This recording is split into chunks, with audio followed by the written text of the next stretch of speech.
What's up, Lego builders? Welcome back to Coconut Brick Studios for week 3 of building Jabiim in LEGO. This week I'm going to be continuing along that backside where I started the rock work last week, and I'm going to be turning that corner and hopefully starting the ravine. I want to get that one figured out just because I'd like to get a area of finished terrain down so I can start to take, so I'll have a good place to take thumbnails. This may sound like kind of a weird focus, but part of a good series is the thumbnails. So I want to have a nice finished area where I can make some cool scenes for stuff like that.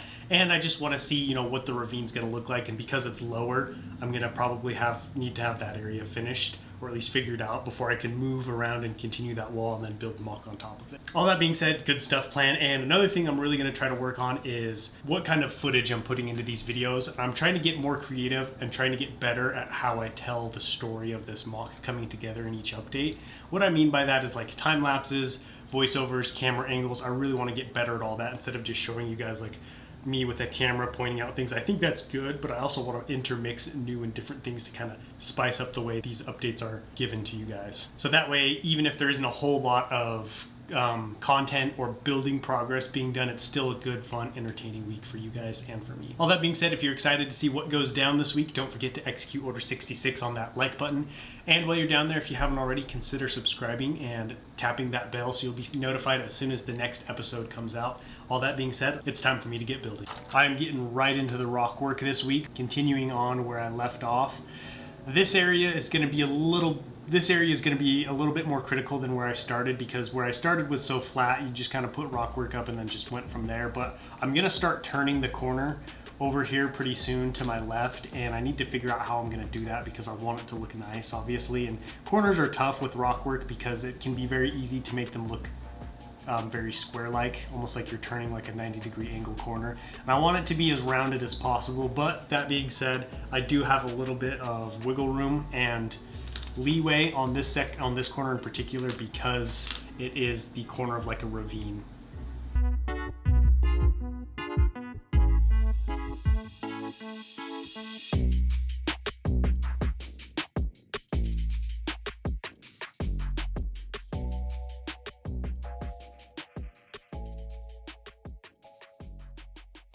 I really need to figure out how high I want to make this mock, because the way I see rock work, it's split into 3 sections. You have your beginning, where you kind of start the pattern and kind of set the tone for what you want your rock work to look like. You have the middle section where, a lot of the height comes from. You're repeating patterns and kind of just trying to get where you need to go with the rock work. And then there's the top. Your rock work ends and begins to meld into the top, whatever's going to be up above it, because you can't just build rock work and then stick a platform on top of there. I guess you can. It's just not going to look super realistic because I like to slowly have it creep into the terrain. So it's going to be it's going to be more of a gradual process of transitioning from rock work to terrain, if that makes sense. Because, if I were to just put a base plate or some plates right here, it'd literally be a 90-degree angle, whereas you want a little bit more of like a sloping curve up there. And so I need to have like some slopes up here on top, and I can't just have a bunch of bricks like this. So that's why I was saying I need to figure out where I want to stop so that I know what to do with this next layer, because I'm not building super high. So basically, here's my beginning and my middle. Both are pretty much done. So that means it's time to figure out what I want that top to look like. So probably after I get a little bit more rock work done, I might start working on that. I would like to have that figured out by the end of this update. What I would also like to do is continue this rock work over here into this ravine area and start working on that, just because I haven't really visualized what I want to do right there, and I want to start to get that figured out. And I want a nice little place that I can finish off the terrain so I can have a good section to take thumbnails, because that's also super important to the series. One last thing before I get to building, I did pick up this Doctor Strange cape. A lot of you guys were suggesting I get one of these for my Alto Stratus minifigure, and I have to agree, this looks so good. It looks extremely accurate as well. Let me show you what it looks like on a minifigure. Check this out. I love the way it flows back behind the minifigure. It gives a great illusion or idea of motion. So this will be good for him because he'll be right in the middle of the combat. And I do appreciate you guys mentioning this cape because I would not have thought to use it otherwise. Alright, progress update. I just wrapped up a live stream where I tackled this corner of the mock. I kind of started it on that time lapse. I had a little bit of this done, and I was trying to figure out how to turn this corner. I didn't want it to make it look like a 90-degree angle, obviously. I wanted it to be a little bit rounded, so I kind of used that technique I did on Utapau and Kato Namoidi with the stacked slopes going that direction, so you can see them sloping that way, going that way at the same time to capture a little bit more of a rounded shape. You can see it is kind of square, but I'm all right with it because this side's a ravine, so I'm okay with this being a little bit steeper and a little bit sharper because of that. Now, talking about the ravine, as soon as I started the stream and began to build, I ran into a big problem.